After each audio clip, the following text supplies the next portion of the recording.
গত কয়েকদিন আগে দেখলাম চট্টগ্রামে হুজুরে বলে আবার বক্তা ছাত্ররা পরীক্ষা দিবে, একদল ছাত্রকে ধইরা এ মিলনের বাসী হলার মতো লইয়া কবরের কাছে যাইয়া চট্টগ্রামের ভাষায় বলতেছে বাপজান আর আইসি, বাপজান আর আইসি।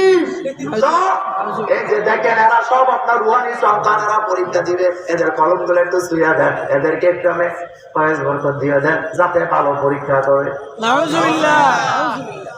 কোরআনুল কারীমের 100-র উপরে আয়াত আছে, আল্লাহ বলছেন আমি বান্দাদেরকে পরীক্ষা করি, আমি বান্দাদেরকে পাস করাই।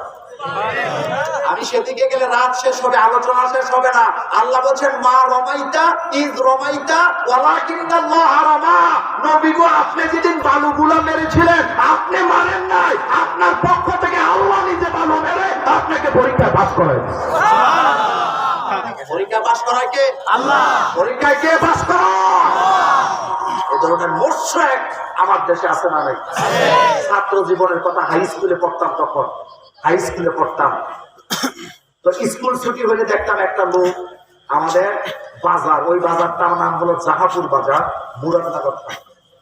দেখতাম একটা লোক আমাদের কাছ থেকে 1 টাকা 2 টাকা নিয়ে জমায়া গাঁজা খাইত। এই লোকটা সারা জীবন গাঁজা খাইছে। কিছুদিন আগে আমি এলাকায় গেলাম, যাওয়ার পরে দেখি রাস্তার পাশে একটা মাজার। কথা কি বুঝতেছেন? জিজ্ঞেস করলাম ভাই এই কবর কার? কয়টা উম্মতের মাজার। তাই বললাম ও তো সারা জীবন জাহাপুরের বাজারে গাঁজা খাইছে, তো এটাই তো এইটাই। আমি তখন হাসি দিয়ে বললাম এটা রাস্তার পাশে বানাইছে কেন? আরেকজন আমারে কয় মোল্লা ভাই রাস্তার পাশে না হইলে মাল পাওয়া যায় না। আল্লাহ ছাড়া কারো নামে মান্যত করা যায় না। মালিককে আল্লাহ, মালিককে আল্লাহ। এই কথাটা আল্লাহ বলছেন কুল আউযু বিরাব্বিন নাস, কুল আউযু বিরাব্বিন নাস মালিকিন নাস। 3 নম্বর আয়াতে বলছে ইলাহিন নাস, মানুষের ইলাকে। ইলাহ মানে মাবুদ, যাকে সাজদা দিতে হয়, যাকে রুকু দিতে হয়, যার প্রশংসা করতে হয়। আমাদের বাংলাদেশে তাফসীর আপনারাও শুনছেন, হযরত ইব্রাহিম আলাইহিস সালামের কথা, ইসমাঈল আলাইহিস সালাম বউ তালাক দিয়েছে, অনেকে এটারে বানাইছে বাপের খেদমত করছে না এই জন্য তালাক দিয়েছে। আপনি দেখবেন খেদমতের বিষয়টা সেখানে নাই, মূল বিষয় ছিল ইসমাঈল আলাইহিস সালামের স্ত্রী আল্লাহর প্রশংসা করতে পারে নাই, যার কারণে তার কপালে এই দশা আছে না। আমাদের ইলাকে প্রশংসা করতে হবে কার? আপনার কলিজায় যদি ঈমান থাকে, আপনার জবানে সবসময় 4টা তাসবিহ থাকবে। জোরে বলেন কয়টা? 1 নম্বরে থাকবে আলহামদুলিল্লাহ। আপনি যখন ভালো খবর শুনবেন তখন কি বলবেন? আলহামদুলিল্লাহ। এরপরে 2 নম্বর হচ্ছে আপনি যখন কোন কাজ শুরু করবেন কি বলবেন? বিসমিল্লাহ। 3 নম্বরে আপনি যখন কারো কোনো ভালো কাজ শুনবেন তখন বলবেন মাশাআল্লাহ।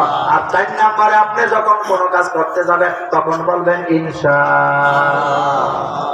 রাসূল বলছেন আমার উম্মতেরা যখন কোনো পরিকল্পনা করার পরে কাজের আগে ইনশাআল্লাহ বলে, ওইটা সফলতার দায়িত্ব আল্লাহ নিজের হাতে নিয়ে নেয়। সুবহানাল্লাহ।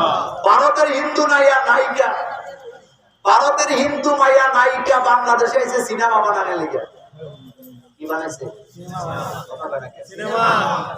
সিনেমা বানায় ভারত গেছে। আবার বাংলাভাষী মাইয়া, সাংবাদিকেরা জিজ্ঞেস করছে বাংলাদেশে গেলা কি শিখাইছ? আপনারা আমার কথা বুঝেন? বাংলাদেশে গেলা কি শিখলা? হিন্দু মায়া বলতেছে 3টা জিনিস শিখছি। কয়টা? 1টা শিখছি বিসমিল্লাহ, 1টা শিখছি ইনশাআল্লাহ, 1টা শিখছি মাশাআল্লাহ।